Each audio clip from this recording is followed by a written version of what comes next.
இதே மாதிரி நம்ம சேரனனுக்கும், சந்தாவுக்கும் கல்யாணம் நடக்கணும் அப்படின்னு நினைக்கிறவங்க, மறக்காம நம்ம வீடியோக்கு லைக் பண்ணிட்டு கமெண்ட்ல சொல்லுங்க. சேரன்னா நிலாவோட அப்பா வீட்டுக்கு வராங்க. வந்துட்டு நிலாவோட அப்பாகிட்ட வந்து பேசிட்டு இருக்கிறாங்க. "நான் நேரா விஷயத்துக்கே வரேன் சார்.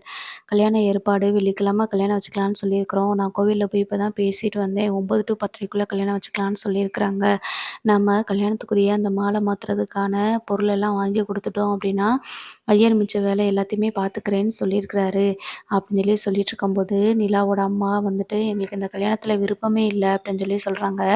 இந்த மனோகர் இருந்துட்டு அப்படியே நிலாவோட அம்மாவ பார்க்கும்போது, "என்ன தேனு?" அப்படின்னு சொல்லிட்டு பார்க்குறாங்க. "பிறகு என்னங்க, எப்படின்னாலும் நான் ஏதாவது ஒரு விஷயத்த சொல்லி தானங்க ஆகணும். அப்போ நம்மளோட விருப்பத்த யார்கிட்டயாவது சொல்லணும்னா, கண்டிப்பா சொல்லணும்னா, அ சோ சேரன் கிட்ட தானே சொல்ல முடியும்." அப்படின்ற மாதிரி சொல்லிட்டுருக்காங்க. நிலாவோட அம்மா சொன்னதும் சரிதான். தேனு சொன்னதும் சரிதான். எங்களோட விருப்பத்த யார்கிட்டயாவது சொல்லணும்ல. அதான்ப்பா உன்கிட்ட சொல்றோம். உன்கிட்ட சொல்றதுக்கு என்ன? எங்களுக்கு இந்த கல்யாணத்தில விருப்பமே இல்ல. நிலாவ நாங்க அவ்வளோ வசதியா வளர்த்தோம். ஒண்ணொண்ணும் அவளுக்காக பார்த்து, பார்த்து செஞ்சுட்டுருந்தோம். எங்கள விட இன்னும் வசதியான வீட்ல தான் வாழணும்னு சொல்லி நாங்க ஆசைப்பட்டோம். அதனால தான் அவளுக்கு ஃபாரின்ல இருந்தெல்லாம் மாப்பிள பார்த்தேன். ஆனா, நிலாவுக்கு இப்படி ஒரு வாழ்க்கை அமையும்னு நான் கொஞ்சம் கூட எதிர்பார்க்கல. எங்களுக்கு சுத்தமா அதில விருப்பமே இல்ல. அப்படி அந்த வீட்ல போய் அவ எப்படி இருப்பா? அப்படி இப்படின்னு சொல்லிட்டுருக்கும்போது, சேரனா இருந்துட்டு, "நீங்க சொல்றதெல்லாம் எனக்கு புரியுது. ஆனா, எங்க வீடு வேணா அப்படி இருக்கலாம். மத்தபடி நாங்க எல்லாருமே வந்து கண்டிப்பா நிலாவ நல்லா பார்த்துக்குருவோம்." அப்படின்னு சொல்லி சொல்லிட்டுருக்குறாங்க. அதுக்கு இந்த நிலாவோட அம்மா இருந்துட்டு, "என்னால கொஞ்ச நேரம் கூட அங்க இருக்க முடியல. இப்படிதான் இவ இங்க இருக்கணும்னு சொல்றாளோ தெரியல. நீங்க கொஞ்சம் யோசிச்சு பாருங்க. எங்கள மாதிரி ஒரு இடத்துல இருந்து, வசதி வாய்ப்போட இருந்துட்டு, இப்படி உங்க பிள்ளைய உங்க வீட்டு பிள்ளையா இருந்தா, இப்படி ஒரு இடத்துல கல்யாணம் பண்ணி தர்றதுக்கு நீங்க சம்மதம்னு சொல்லுவீங்களா?" அப்படின்னு சொல்லிட்டு நிலாவோட அம்மா வந்து சொல்றாங்க. "நீங்க சொல்றது எல்லாமே சரிதான். என்னால புரிஞ்சுக்க முடியுது. ஆனா, எங்க வீட்ட மட்டும் பார்க்காதீங்க. நாங்க எல்லாருமே வந்து நிலாவ நல்லபடியா பார்த்துக்குருவோம். எங்க வீடு எப்பயுமே இதே மாதிரி இருக்காது. எங்களோட நிலைமையும் இதே மாதிரி இருக்காது. கண்டிப்பா நாங்க வந்து எங்களோட நிலைமை மாறும்." அப்படின்னு சொல்லி சொல்றாங்க. அது மட்டும் இல்ல, நிலாவ நாங்க தங்கமா பார்த்துக்குருவோம். நிலாவுக்கு அங்க இருக்கிறது தான் சந்தோஷம்னு சொல்லுச்சுல்ல. நிலா வந்ததுக்கப்புறம் தான் எங்களோட வாழ்க்கையில எங்களோட குடும்பமே மாறி இருக்குது. நாங்க ஏதோ ஏனோ தானோ தான் இருந்தோம். நீங்க சொன்ன மாதிரி 5 ஆம்பளைங்க இஷ்டத்துக்கு வருவோம், போவோம். ஆனா நிலா வந்ததுக்கப்புறம் தான் இது ஒரு குடும்பமா இருந்துச்சு. நீங்க அந்த வீட்ட சொல்றீங்கள்ல, அந்த வீடு கூட எங்களுக்கு சொந்தம் இல்லன்னு தான் நாங்க நெனச்சுட்டு இருந்தோம். நிலா வந்ததுக்கப்புறம் தான் அந்த வீடு எங்களுக்கே சொந்தமாச்சு. நிலா வந்ததுக்கப்புறம் தான் எங்களோட எல்லாரோட வாழ்க்கையிலயும் பல மாற்றங்கள் வந்திருக்குது. குறிப்பா சோழன் சொன்னோம்னா உங்களுக்கு பிடிக்காம கூட இருக்கலாம். ஆரம்பத்தில சோழன் நெறைய போய் சொல்லிட்டு இப்படிலாம் பண்ணிட்டு தான் இருந்தான். ஆனா எப்போ நிலா வந்து சோழனோட வாழ்க்கையில வந்தாளோ அதில இருந்து சோழனே சுத்தமா மாறிட்டான். நல்ல பையனா மாறிட்டான். அப்படி இப்படின்னு சொல்லிட்டு நெறைய விஷயங்கள் சொல்றாங்க. உங்ககிட்ட ஒண்ணே ஒண்ணு மட்டும் தான் சொல்றேன். உங்க பொண்ணு காசு பணம் இருக்கிற வீட்ல நீங்க கல்யாணம் பண்ணி குடுக்கணும்னு நீங்க நெனைக்கிறீங்க. ஆனா, அங்க எல்லா வசதியும் இருக்கும். நிலாவோட மனசுல சந்தோஷம் இருக்குமா? நிலா சந்தோஷமா வாழுமா? கொஞ்சம் அத யோசிச்சு பாருங்க. காசு பணம் இருந்தாலும் மனசுல நிம்மதி இல்ல அப்டின்னா, அங்க எப்படி நிம்மதியா இருக்க முடியும் சொல்லுங்க? அப்படின்னு சொல்லிட்டு நம்ம சேரன சொல்லும்போது, இவங்க 2 பேரால எந்த பதிலும் சொல்ல முடியல. அப்படியே அமைதியா தான் இருக்கிறாங்க. அதுக்கப்புறமா நிலா இருந்து நம்ம சேரனா இருந்துட்டு, "எங்க வீட்ல வசதி வாய்ப்பு இல்ல தான் சார் நீங்க சொன்ன மாதிரி. ஆனா, நிலாவ நாங்க நல்லபடியா பார்த்துக்குருவோம். நிலாவுக்கு அங்க எந்த ஒரு பிரச்சனையும் வராது. நிலா சந்தோஷமா இருக்கும்." அப்படின்னு சொல்லி சொல்றாங்க. "உங்க பொண்ணு சந்தோஷமா இருக்கிறது தானங்க பெருசு. பண வசதி வாய்ப்போட இருக்கிறத விட, மனசுல சந்தோஷமா இருக்கிறது தானே பெருசு. எது பெருசுன்னு நீங்களே யோசிச்சு பாருங்க." அப்படின்ற மாதிரி சொல்றாங்க. அதுக்கப்புறமா, இனி என்ன பேசினாலும் பிரயோஜனம் இல்ல. எல்லாமே கைய மீறி போயிருச்சு. இதுக்கப்புறம் நாங்க சொல்லி என்ன ஆகப்போகுது? ஒருவேள நாங்க ஏதாவது சொல்லி நிலா வந்து மனசு மாரி வரவா போறா? கண்டிப்பா கிடையாது. நிலாவோட மனசுல என்ன இருக்குன்னு தெளிவா எங்களுக்கு தெரிஞ்சுக்கிருச்சு. இதுக்கப்புறம் நாங்க எதுவுமே வந்து நிலாவோட விஷயத்துல தலையிடுறதா இல்ல. அவளோட வாழ்க்கைப்படி அவ தேர்ந்தெடுத்த வாழ்க்கைய எப்படியோ அத அமைச்சுக்கிறட்டும்.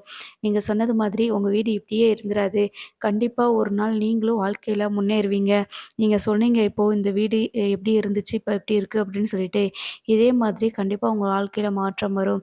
அதனால நாங்க வந்து சந்தோஷமா ஏத்துக்கிறோம் அப்படின்ற மாதிரி நிலாவோட அப்பாவும், அம்மாவும் சொல்லிர்றாங்க. அதுக்கப்புறம் "ரொம்ப நன்றி சார்" அப்படின்னு சொல்லிட்டு கல்யாணம் அந்த டயத்துல எல்லாமே சொல்லிட்டு, "கண்டிப்பா வந்துருங்க சார். நிலா வந்து கேட்கிறதே அம்மா, அப்பா அவங்க குடும்பத்துக்கு முன்னாடி தாலி கட்டிக்கணும் அப்படிங்கிறது தான். நிலாவோட விருப்பத்த நிறைவேத்தி குடுங்க. அது ஒண்ணு மட்டும் பண்ணுங்க. நாங்க நிலாவ எங்க வீட்டு பொண்ணா சந்தோஷமா பார்த்துக்குறோம்" அப்படின்னு சொல்லிட்டு அங்கருந்து கிளம்பிர்றாங்க.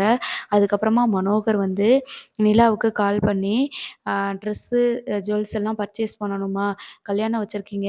எப்படினாலும் பண்ணணும்ல.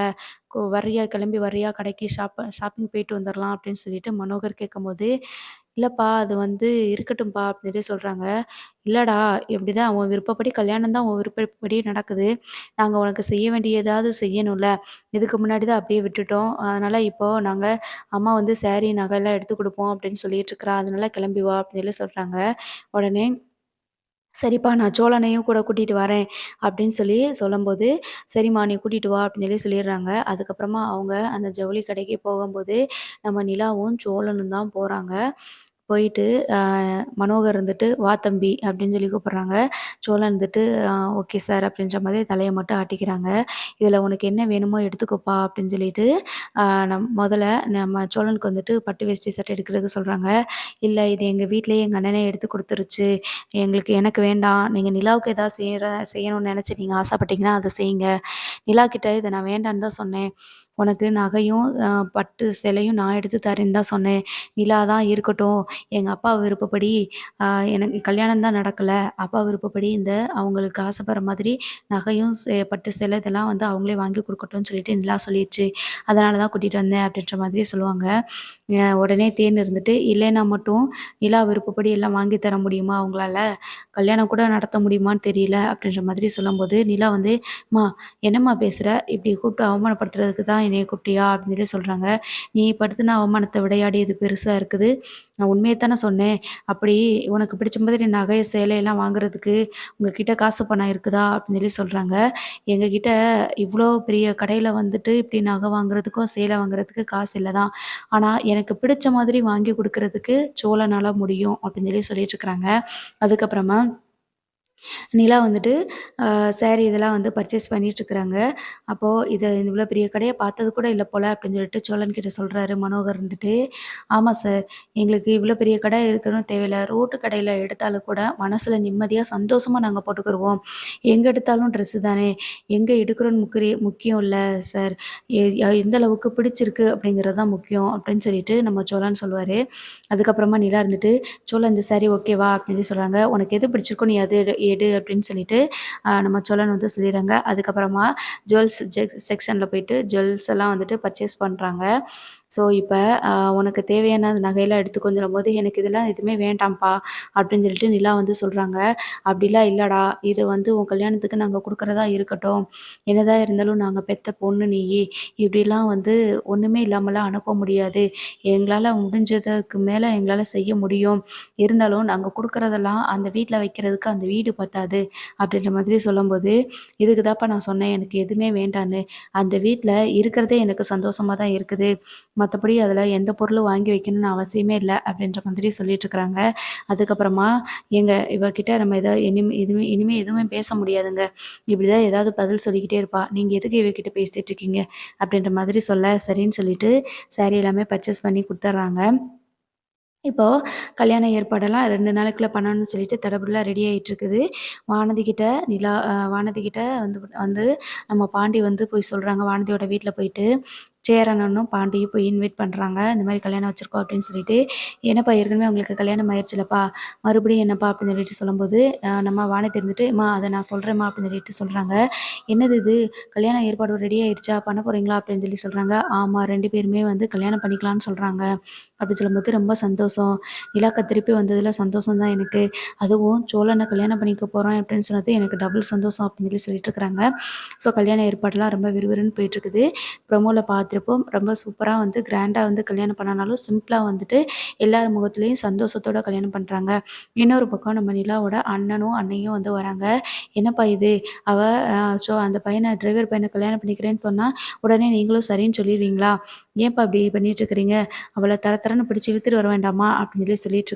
"நல்லா கேளுடா, இத தான்டா நானும் சொன்னேன். ஆனா உங்க அப்பா கேட்க மாட்டேங்கிறாருடா" அப்படின்னு சொல்றாங்க. "என்னடா பண்ண சொல்ற? அவள நம்ம கூட்டிட்டு வந்து நம்ம வீட்டுக்குள்ள வச்சாலும், அவ போமாட்டாளா? செவரேறி குதிச்சு போயிருக்கிறா பின்வாசல் வழியா. அவள எங்க பூட்டி வைக்க சொல்ற நம்மள?" அப்படின்னு சொல்லிட்டுருக்காங்க. 24 மணி நேரமும் அவள வீட்டுக்குள்ளேயே போட்டு, அவ ரூம்குள்ளேயே போட்டு நம்ம அடைச்சு வைக்க முடியுமா? முடியாதுல்ல. இதுக்கப்புறம் நம்மளால எதுவுமே பண்ண முடியாது. கல்யாணம் வச்சிருக்காங்கல்ல, போயி நம்மளால முடிஞ்ச அளவுக்கு அச்சு எத தூவி ஆசீர்வாதம் பண்ணிட்டு வருவோம். அவ்வளோதான் பண்ண முடியும் அப்படின்னு சொல்றாங்க. ஸோ கல்யாண ஏற்பாடு பண்ணிட்டுருக்கும்போது கல்யாணமா கிராண்டா நடக்குது. அதனால இவங்க மட்டும் கொஞ்சம் வருத்தத்தோட உட்காந்துட்டு இருக்கிறாங்க. எப்படிலாம் கல்யாணம் பண்ணணும்னு ஆசைப்பட்டோம். இப்ப இப்படி பண்ணியிருக்காளே அப்படின்னு சொல்லிட்டு. ஆனா நிலாவுக்கும் சரி, சோழனுக்கும் சரி பயங்கரமான ஹாப்பி. நிலா வந்துட்டு அவங்க அப்பா, அம்மாவெல்லாம் பார்த்துட்டு சந்தோஷப்படுறாங்க. நம்ம சொன்ன வார்த்தைக்காக கல்யாணத்துக்கு வந்திருக்கிறாங்களே அப்படின்னு சொல்லிட்டு. இருந்தாலும் நம்ம நிலாவுக்கு வந்துட்டு ஒரு பக்கம் வருத்தம் தான். அவங்க சொன்னது மாதிரி நம்ம நடந்துக்க முடியலையே, அவங்க விருப்பப்படி இருக்க முடியலையே அப்படின்னு சொல்லிட்டு. பட் இருந்தாலும் நம்மளோட லட்சியம் முக்கியம் தானே அப்படின்னு சொல்லிட்டு மனசுக்குள்ள தேத்திக்கிறாங்க.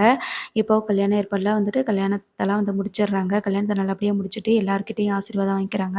அதுக்கப்புறமா நிலாவோட அப்பா கிட்ட வந்துட்டு நிலா ரொம்ப தேங்க்ஸ்ப்பா அப்படின்னு சொல்லிட்டு கட்டிப்பிடிச்சு அழுதுட்டுருக்காங்க. நிலாவோட அப்பா, அம்மா, அண்ணன், அண்ணி அப்படின்னு சொல்லிட்டு எல்லாருமே அழுகுறாங்க. "உன்னைய எப்படிலாம் வாழ வாழ வச்சு பார்க்கணும்னு ஆசைப்பட்டேன்டா. ஆனா நீ இப்படி தான் போவேன்னு சொல்லிட்டு நீ சொல்ற. இப்ப கூட உன் விருப்பத்துக்கு மாறா என்னால எதுவும் யோசிக்க முடியல. நல்லபடியா இரு, சந்தோஷமா இரு. நீ சந்தோஷமா இருந்தா எனக்கு அதுவே போதும். இனிமே அப்பாவாலயோ, இந்த குடும்பத்தாலயோ எந்த பிரச்சனையும் உனக்கு வராது." அப்படின்னு சொல்லிட்டு நாங்க போயிட்டு வரோம் அப்படின்னு சொல்லிட்டு கிளம்புறாங்க. அதுக்கப்புறமா நடேசனப்பா இருந்துட்டு, "கல்யாண சாப்பாடுலாம் சாப்பிட்டுட்டு போகலாம்ல?" அப்படின்னு கேட்கும்போது, "இல்ல இன்னொரு நாளைக்கு வரோம்." அப்படின்னு சொல்லிட்டு இந்த மனோகரும், அப்புறம் அவங்க அண்ணன் எல்லாருமே அப்படியே கிளம்பி போயிடுறாங்க. அதுக்கப்புறமா நிலா வருத்தப்பட்டு அப்படியே நிக்கும்போது, அ சோழன் நிலாவோட கைய பிடிக்கிறாங்க.